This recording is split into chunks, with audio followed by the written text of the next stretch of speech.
geração de resíduos sólidos domiciliares mesmo. E a outra questão também, aí o Hélio acompanhou já bastante essa discussão anteriormente, a coleta seletiva ela tem muita dificuldade de crescer, seja pela questão da educação ambiental, pela não adesão da população, seja a questão da coleta paralela, que as pessoas também subsistem disso. Então, é uma realidade em Campinas, como é uma realidade em São Paulo, no Rio de Janeiro, em Santo André, em Ubatuba, qualquer lugar que a gente vá, a questão associado da miserabilidade com a questão dos resíduos sólidos. Então, a questão dos catadores, dos carrinheiros, é como aparecer, talvez com... desculpa se está aqui com clareza, me desculpa, mas sugerindo que apareça isso com bastante clareza, porque isso é um fato que existe em todas as cidades, a questão dos catadores. Então, a coleta seletiva, digamos, oficial para crescer, ela, além dos catadores, além da educação ambiental, da não adesão, tem uma possibilidade de trabalho, por exemplo, em grandes geradores. E os grandes geradores, aí supermercados, shoppings e tal, são deles a responsabilidade pela gestão dos seus resíduos. Então, a gente não tem gestão sobre eles.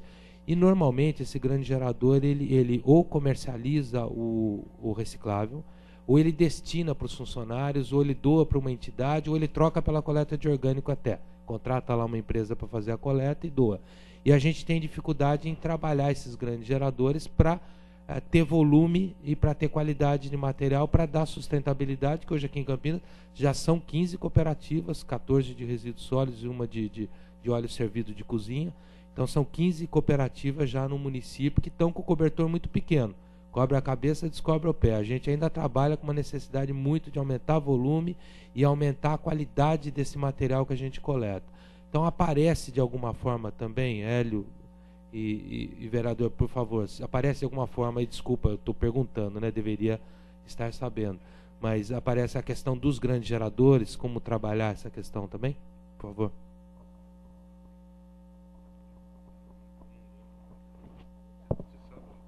Não, eu quero apenas esse aspecto que o Fábio destacou, né?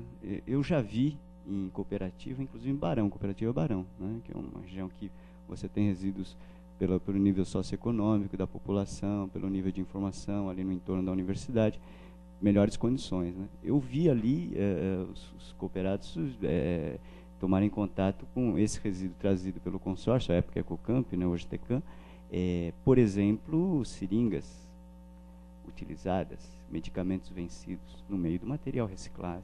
Né? Primeiro, aquilo não deveria ter chegado dentro de coleta de resíduo domiciliar. É um crime. Né? Aliás, a empresa não pode nem sequer depositar no aterro, no complexo Delta, né? No aterro Delta. Então, apesar da lei, né? Essa é a triste realidade. É muito difícil esse controle realmente. São toneladas, né? Sei lá, 700 toneladas todo dia, aí vem tudo, né? E, eventualmente, a lâmpada fluorescente. Eu já vi na cooperativa ali do meu bairro, Santa Genebra, tinha lá uma bomba, né, que tinha uma parte de concreto, porque, na verdade, a empresa recebe por peso, né? E eu falei, como é que pode? Vocês receberam isso aqui pelo caminhão da Tecam, né? Pois é, isso é uma transgressão grave, né? Que se o DLU pega, né, evidentemente que é multa pesada para a Tecam, multa pesada, porque pô, se botar peso lá concreto com uma... Tá certo? É uma coisa grave, né? Enfim, então, às vezes também a própria fiscalização não consegue pegar esse tipo de coisa, mas eu acho que, de qualquer modo, eu acho que o Fábio tocou numa coisa importante, né? A questão da educação, né? Eu acho que se a população não colaborar, não denunciar, ela própria não transgredir, pois eu acho que se todos nós, né, tivermos uma outra cultura, né, uma outra consciência, é evidente que às vezes a lei até passa a ser dispensável, né, porque a gente já sabe o que tem que ser feito e faz, né, tem essa responsabilidade com o planeta, com o outro, né, não só consigo próprio, porque a responsabilidade hoje é o seguinte: eu paguei a taxa de limpeza pública, deixei lá conforme me dizem para deixar, o problema não é meu, eu não quero nem saber para onde foi esse material. Se ele desapareceu ou não, desapareceu da minha frente e já me basta. Não é? Eu estou colocando dessa maneira, às vezes pode ser um pouco rude com alguns de nós, porque esta não é a minha postura, por exemplo, mas convenhamos, na sociedade de consumo que nós vivemos é isto. Não é tentar carregar nas tintas. Agora, Fábio, eu tive num evento na Câmara, não me lembro o ano, 2006, 2007, em que eu afirmei lá, foi até gravada essa reunião, eu disse que se as cooperativas dependessem da coleta seletiva, teriam muita dificuldade de sobreviver, porque as deficiências que ainda existem, né, são grandes, né? A gente fala da questão dos rejeitos e tudo. Nós mencionamos as cooperativas aqui, nós mencionamos a ideia de você, acho que tem até um termo de valorização do resíduo, alguma coisa assim. Pois é, então nós tivemos essa preocupação, houve até uma polêmica sobre essa questão da inclusão social e tudo lá no CONDEMA. A preocupação nós temos, mas eu acho, Fábio, que essa questão da coleta seletiva, se nós formos capazes, no plano integrado de gerenciamento, trabalharmos isso na parte relativa aos resíduos da construção civil e a questão dos grandes geradores, porque essa lei ela não impede como diretriz. Então é ali que nós vamos trabalhar. Aí nós vamos ter mais tempo, né?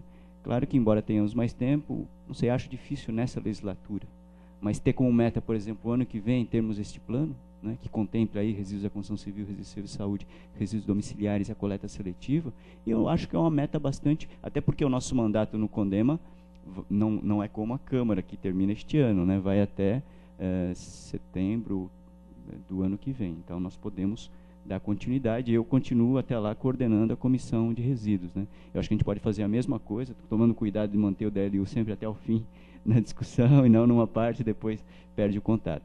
Mas eu acho que esses aspectos, né, que são muito delicados, talvez esta política aqui não seja possível num primeiro momento, mas no plano integrado de gerenciamento nós podemos cuidar mais, né, ter mais dispositivos e tal, né?